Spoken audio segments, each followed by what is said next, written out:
আমার ভাবি, আমার শ্রদ্ধেয় ভাবি, যাকে আমি অত্যন্ত শ্রদ্ধা করি, যার সাথে আমি অভিমান করি, যাকে আমি অত্যন্ত ভালোবাসি, এই যিনি বললে আমি যেদিকে বলি সেদিকে চলে যাব। তো যাই হোক, এই সুমতির আমাদের এত কাজের মধ্যে যেটা উৎসাহ, উদ্দীপনা, আগ্রহ যিনি সৃষ্টি করেন, তিনি হলেন আমার ভাবি সুরিয়া জান্নাত ভাবি।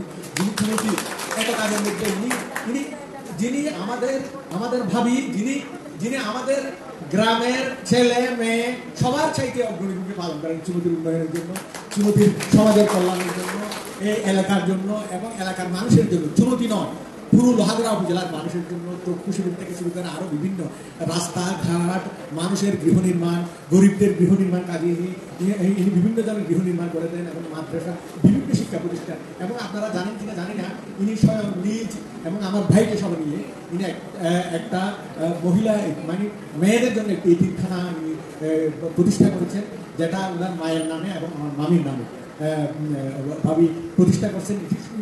এই এতিমখানাটা খুব সুন্দরভাবে, খুব ভালোভাবে সুন্দরভাবে ইনি চালাচ্ছেন এবং মেয়েরা এখানে খুব স্বাচ্ছন্দ্যে, খুব আরামে, এবং ইনি নিয়মিত প্রতিবারই ইনি এতিমখানায় এদের খোঁজখবর নিয়ে থাকেন এবং নিয়ে ওনারা ইনশাআল্লাহ আমার জানার মতো অত্যন্ত ভালো অবস্থায় এবং হোস্টেলের চাইতে ভালো অবস্থায় ইনারা আছেন। এভাবে ইনি আমার ভাবি যে ওনার কি বলবো, এখন আমি নিজের গুণাগুণ নিজে গাইতেছি মনে হবে সবাই। যাই হোক, ওনার গুণাগুণ গাওয়া মানে হচ্ছে আমার নিজের বলা, কারণ যেহেতু আমার ভাবি হিসাবে আছেন ইনি। তো যাই হোক, আমি ওনাকে নিয়ে গর্ব করি, চুমতি সমাজ গর্ব করে ওনাকে নিয়ে, পুরো লোহাগড়া, পুরো চট্টগ্রাম ওনার নামে, ওনাকে চেহারায় না চিনলেও প্রায় সমগ্র বাংলাদেশে ওনার নামে, ইনি বাংলাদেশের ফার্স্ট লেডি চার্টার্ড অ্যাকাউন্টেন্ট হিসাবে ওনাকে বাংলাদেশে সবাই চিনি। যাই হোক, এই জন্য তো আমাদের ভাবি হিসাবে তার জন্য গর্ব করি। যাই হোক, সবাইকে ওনার উদ্যোগকে আমি স্বাগত জানাই এবং সবাইকে ধন্যবাদ জানিয়ে আমার সংক্ষিপ্ত বক্তব্য এখানে শেষ করলাম। আসসালামু আলাইকুম ওয়া রাহমাতুল্লাহি ওয়া বারাকাতুহু। আরিফ ভাই, আপনি আমাকে ডিক্লাইন করছিলেন, কিন্তু ভাবির হুকুম করে একটা ব্যাপার আছে, এখানে এটা ফেরত দেওয়ার কোনো সুযোগ নেই।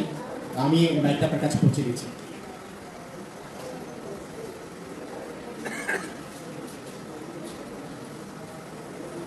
আসসালামু আলাইকুম। আসলে এত বড় জনরা আমাদের আগে বক্তব্য শেষ করেছে, তারপর